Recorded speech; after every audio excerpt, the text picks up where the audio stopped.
Bueno, buenas tardes. Como no hablo español, lo siento mucho, es una disculpa por no hacerlo. Pero gracias, muchas gracias por darme la oportunidad de comenzar a hablar de un tema que es tan interesante y lo encuentro muy interesante. Y recientemente nomás que he sido capaz de juntar 5 diferentes guías que pueden estar como a la fundación, la base, cuando entendemos a los chicos con alta capacidad. Si piensan por un momento que les pudiera dar una receta para criar un niño, no puedo hacerlo.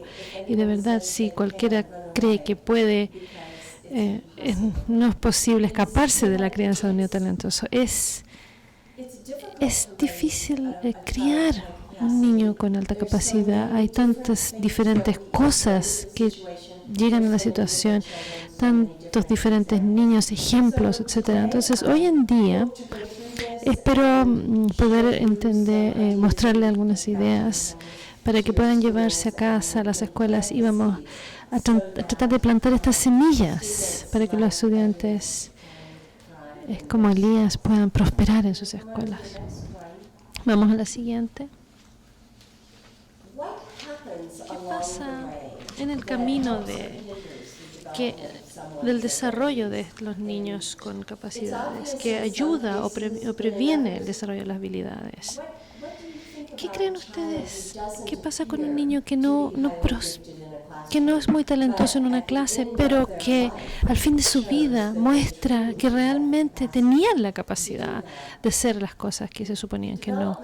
El desarrollo del talento desde el bebé hasta el químico o el microbiólogo es muy complejo, pero nuestro consultor, Dr. Joseph Crutchley, habla del talento de una forma súper específica que va a ser muy útil para todos. Dice que son 3 anillos que se juntan. Quizás, no sé si han visto un diagrama respecto de esto, pero es una manera impresionantemente buena de pensar. Hay un círculo que es la alta capacidad.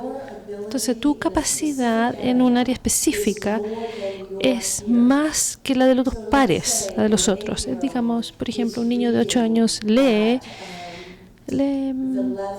al nivel de un niño de 12. Esa capacidad de lectura está avanzada, ¿cierto?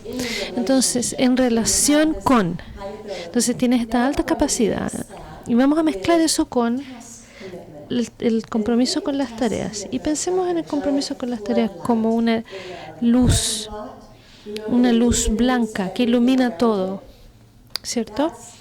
Eso es la motivación. El compromiso con la tarea es una luz láser que se enfoca en un sujeto específico. Y esos son los niños que empiezan a hacer algo y no pueden parar. Están ahí. Tenemos alta habilidad con el compromiso con la tarea. Y la tercera parte que entra en este juego es la creatividad.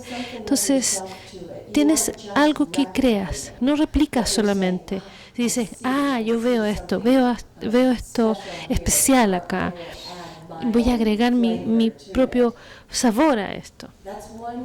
Es una parte que tenemos que tener como una base para el desarrollo del talento. Y, lo siento.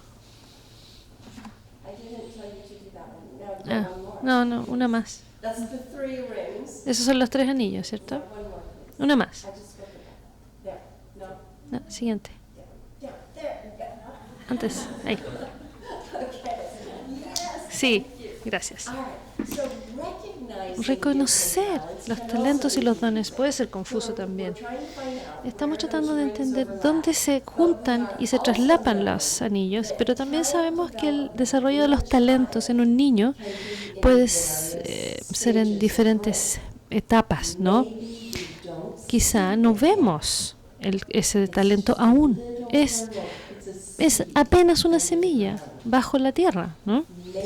Quizás está recién brotando Y quizás no es un genio el que tiene que notarlo, porque todos lo vemos, ¿no? Hay niños que se ven, que son tan avanzados, ya no se notan.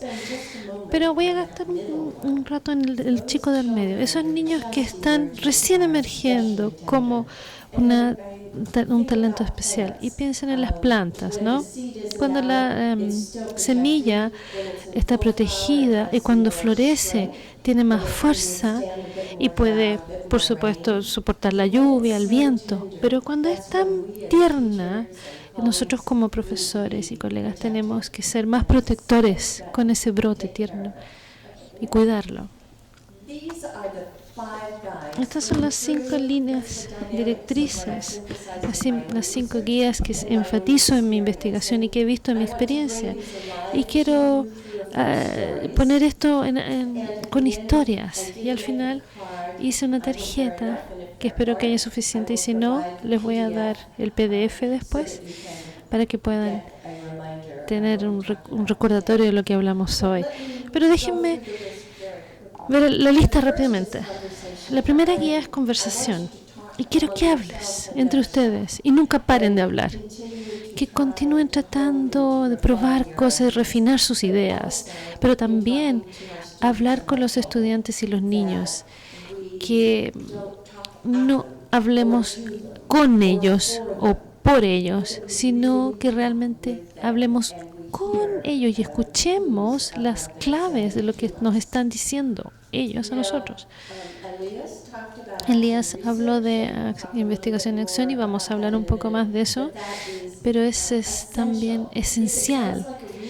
Suena como una solución razonable a un problema, entonces probémoslo. ¿Por qué no la escribimos? ¿Por qué no le ponemos un tiempo? O digamos, sí, es buena idea, probémosla. ¿Qué dice? ¿5 días? Probémosla por 5 días. Y después decimos, encontré que en realidad funciona muy bien en tal situación con los estudiantes. Entonces, no terminé. Luego tenemos el modelo de rol o modelo de ejemplo. Yo creo que escuchan mucho eso, ¿cierto? Pero en este caso creo que tenemos que reflexionar más, ¿qué es, no? Es alguien que responde de una forma, que es responsable y cuando estás aprendiendo algo, cómo reaccionas a eso. Cuando estás frustrado, cómo te comportas en ese momento. Y eso cae en la 4ª categoría, donde estamos en un socio o un acompañante del aprendizaje. ¿Y qué quiero decir con eso? Es que cada uno de nosotros en esta sala tenemos la voluntad de ponernos nosotros en una posición de aprendizaje también. Y al hacer eso, entonces somos capaces naturalmente de ser un mejor modelo de ejemplo. Y después voy a explicar un poco más esto, pero sabe que para el buen aprendizaje tenemos que tener un poco de ansiedad siempre, ¿no? Tiene que haber un poco de mariposas ahí que estén flotando. Entonces sabes que no es complaciente, sino que realmente estás en un lugar donde puedes poner atención, estar alerta. Y la última es ser un generador de oportunidades. Y yo también voy a hablar de eso hacia el final. La próxima. Lo que les pido es que cambien la perspectiva que tienen. Cambiar un poquito. Por ejemplo, hacer esos ¿qué tal si? Escenarios. Tratemos de hacer esto. Nuevamente, podrías haber dicho todo esto, Elías. Es respecto del equilibrio. Probar cosas, equilibremos las cosas y sigamos adelante. Entonces les voy a contar la primera historia. Empieza en una granja. Se ve diferente a lo que ven aquí, pero también ustedes conocen granjas. Y en nuestras experiencias en esta sala, si hablamos de nuestras experiencias, todas son tan distintas. Venimos de lugares tan diferentes. Entonces, ¿por qué pensamos que hay una receta entonces? Y que la receta es útil. Esto fue la granja donde yo crié a mis niños. Al comienzo estaba tan nerviosa que no sabía todo lo que significaba ser una madre responsable. Y los niños estaba en una escuela pequeña, mi perspectiva era limitada, no pensaba en el talento y a medida que me involucré más, porque mi hijo no le iba tan bien, digamos, quería que él se comportara bien, pero él andaba por toda la sala, interrumpía a la clase y tenía muchos problemas. Entonces llegó mi tercer hijo y en ese momento es cuando comencé a cambiar, porque por alguna razón a ella le gustaba mucho el piano. Tenía una incesante necesidad de aprender y estar con la música. Entonces, cuando tenía unos 6 años, un profesional la escuchó, un músico, me dijo que yo tenía que llevarla a un conservatorio más importante. Y ese conservatorio estaba a 350 millas. ¿Cuánto es en kilómetros? 6 horas de manejo. 6 horas de manejo. Yo lo hacía por 2 años, lo hice por 2 años, de ida y vuelta, 6 horas y 6 horas. Y me di cuenta de que no era la una niña talentosa en el mundo. Están en todas partes. Les prometo que están en todos lados si ustedes se fijan. Y lo que nos falta es el apoyo y el mejorar y darle impulso al talento. No es falta de talento, es falta de reconocimiento y de apoyo al talento. Entonces, en ese tiempo empecé a leer todo lo que podía leer respecto del desarrollo del talento.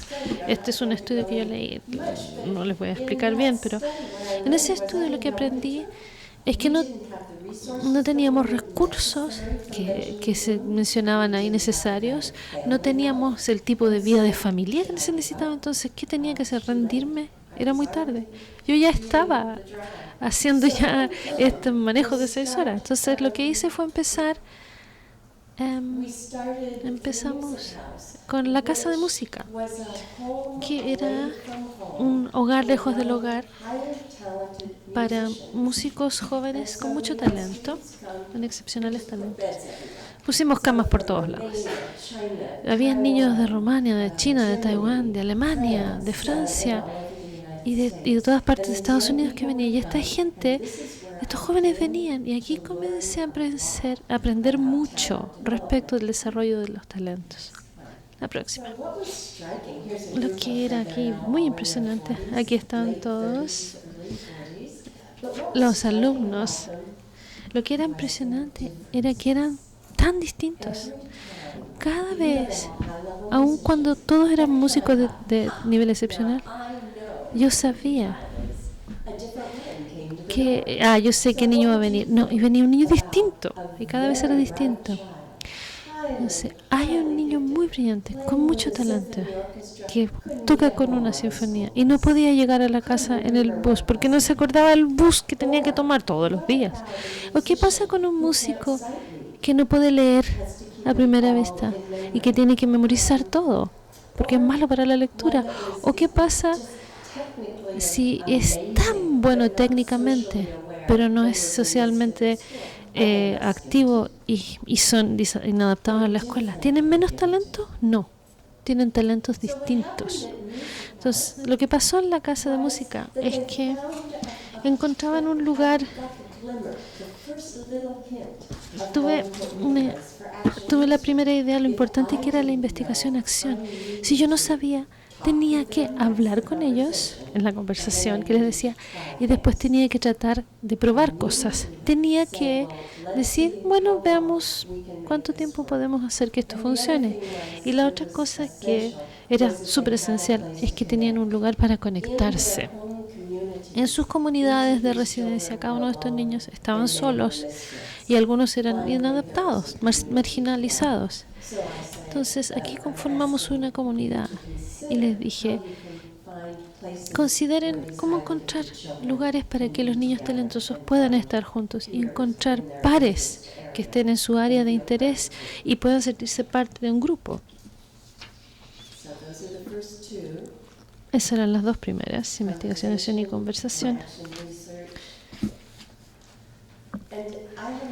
Y tengo una idea no tan usual sobre investigación y acción, porque creo que es aprender al hacer o aprender haciendo. Entonces, Si identificas un problema, puedes también hacer una hipótesis sobre una solución y puedes esbozar esas soluciones y tratar de realizarlas en un tiempo, registrar lo que pasa y cambiar si no funciona. Pero el primer enfoque es lo que escuchamos de Elías, hacer que todos sean investigadores. No queremos que todos los niños sean autónomos en su aprendizaje. Eso es lo que queremos de los niños talentosos. Entonces, si eso es así, tienen que participar en esa investigación-acción de lo que funciona y lo que no funciona y cómo pueden aplicar estas técnicas o respuestas que funcionan. Una más.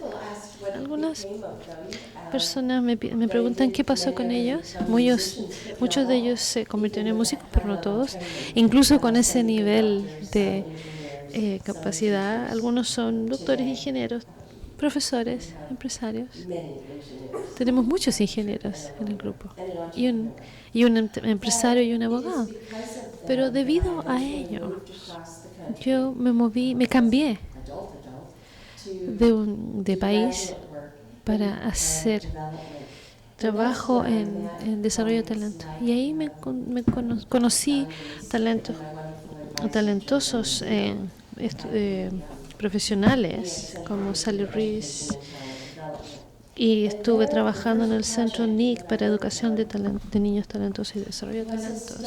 Y el primer estudio que realizamos fue un estudio de talentos y musicales y mente, que lo hicimos con jóvenes con síndrome de Williams. No sé si conocen el síndrome de Williams. ¿Lo conocen?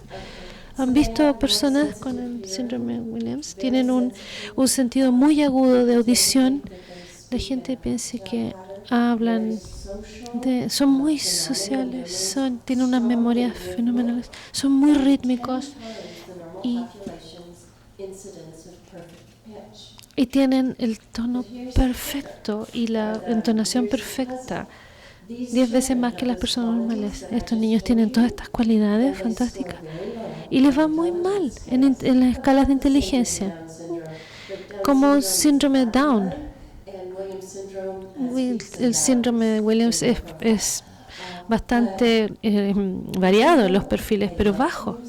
Pero les gusta la música, tienen un gran ritmo y constantemente en el pasado tenían trabajos remediales en matemáticas, por supuesto. Y uno de los estudiantes tenía música en la escuela y iban a la escuela solamente para trabajo remedial. Así que lo trajimos a nuestro campus y les enseñamos mediante la música. Una colega y yo hicimos un trabajo. La siguiente, hicimos un estudio de cómo enseñar fracciones con música el primer año.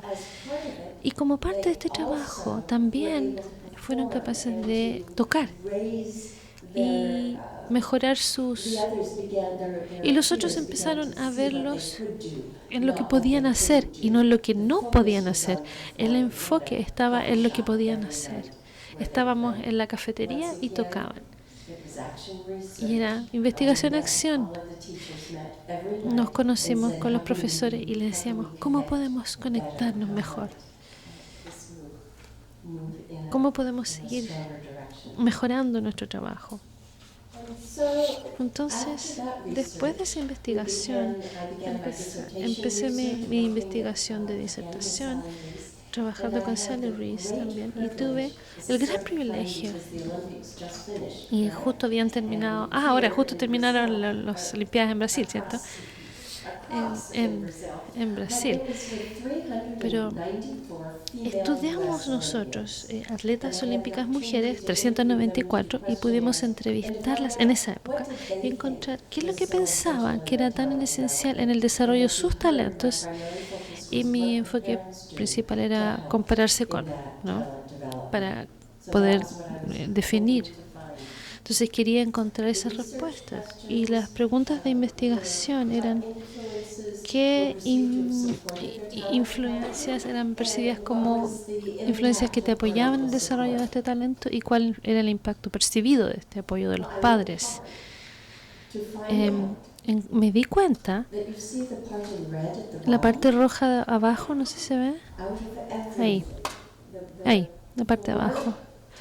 Los 4 temas en rojo ahí eran los únicos que tenían que ver con padres. Y la última, la última parte de la lista están ahí. Supervisión de los padres. Y yo me dije, bueno, es interesante.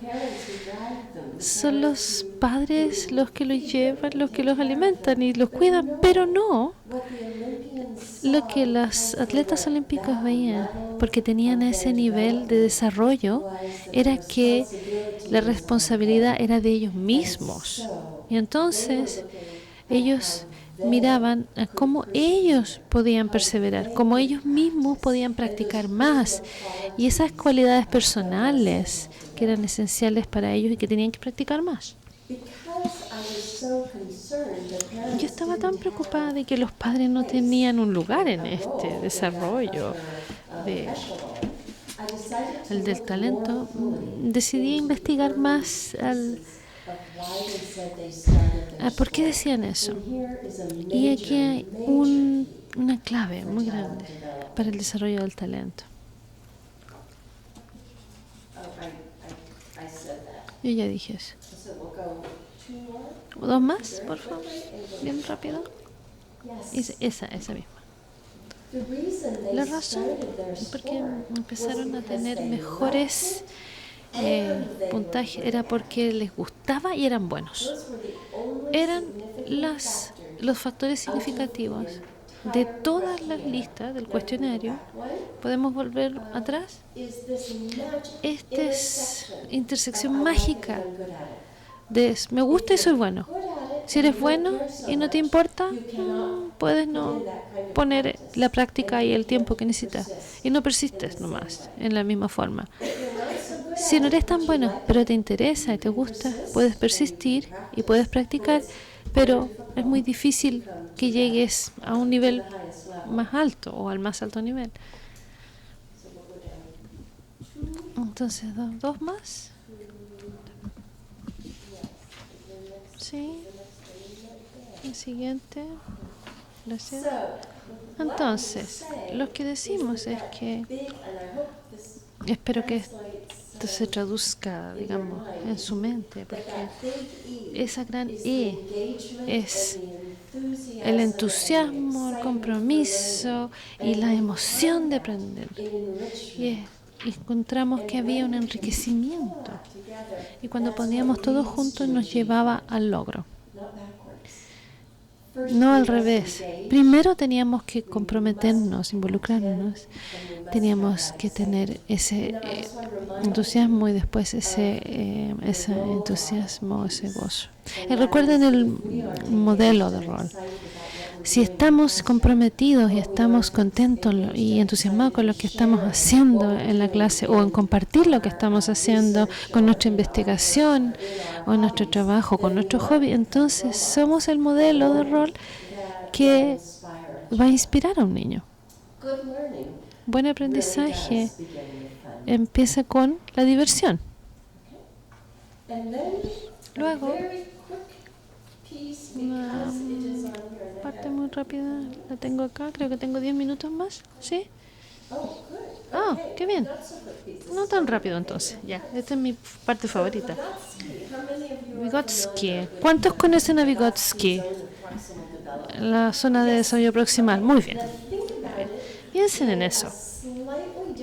De una forma un poquito más distinta, porque por los niños talentosos. Entonces, ustedes saben que hay una zona en la cual puedes hacer su mejor trabajo, ¿sí? Y sabes que si es... Usemos un ejemplo. Digamos que les pido cerrar la puerta y digamos que no tengo 20 minutos. Voy a tomar 2 horas más. Y lo que digo es que va a ser tan importante que yo sé que quieren saber, pero les dije que yo iba a hablar y voy a hablar de física y no de desarrollo del talento. Y a lo mejor hablo en italiano, porque no puedo, pero es teórico, ¿no? ¿Qué pasaría en esta sala si todo eso yo dijera? Muchas cosas. Alguna gente se pondría a dormir otros iban a hablar con su vecino, otros iban a tomar los celulares, otros iban a cerrar la puerta, algunos iban a llamar a alguien, o quizás me pueden atacar.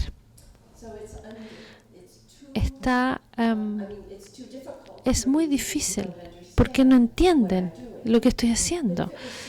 Pero si fuera muy fácil y yo hiciera la misma cosa, pero yo solo hablara en palabras simples sobre conceptos simples por 2 horas más. ¿Y qué pasaría? Lo mismo. Algunos de ustedes iban a ser maleducados, van a estar enojados, van a estar hablando, van a estar arrojando cosas, quizás iban a golpear la puerta. ¿Cómo sabría yo la diferencia? ¿Es muy difícil o es muy fácil? Yo conozco la zona. No estoy interesada en la zona. Mi interés está en si estoy presentando las cosas de una manera muy difícil o muy fácil. Y para un niño talentoso, ese niño puede ver hacia abajo y puede haberse perdido algo arriba, o puede estar tan aburrido que se comporta de la misma manera que el niño para quien es muy difícil. Es decir, no entendemos. ¿Cómo sabemos si está aburrido por uno o por otro? Tenemos que pensar y hacemos un poco de conversación y hacemos alguna investigación, acción para saber. Por eso yo puse el esquema de Vygotsky, porque quiero pensar de que un niño talentoso puede no estar estimulado lo suficientemente y tratar de encontrar eso y descubrirlo mediante investigación y acción. La próxima idea, como dije, la corteza prefrontal está influida profundamente por las experiencias alrededor de nosotros. Tenemos que estar conscientes. Esas experiencias, ese enriquecimiento, ese entusiasmo de aprender, se resume mejor en la siguiente. Una de mis atletas olímpicas que dijo este término cuando estaba hablando con ella de creadores de oportunidades. Ella me dijo que eso es lo que habían sido sus padres para ella. Llegaban en la tarde a la hora de la cena y tomaban pedazos de la conversación, lo que pasaba en el vecindario, y decían, a ver, yo veo que hay una charla en la biblioteca mañana, y veían en el diario sobre astronomía, y quiero ir. ¿Quién iría conmigo? Y algunos de los niños decían, ya, yo voy. Y aún si no iban, apuesto que ese padre, cuando volvía a hablar de eso,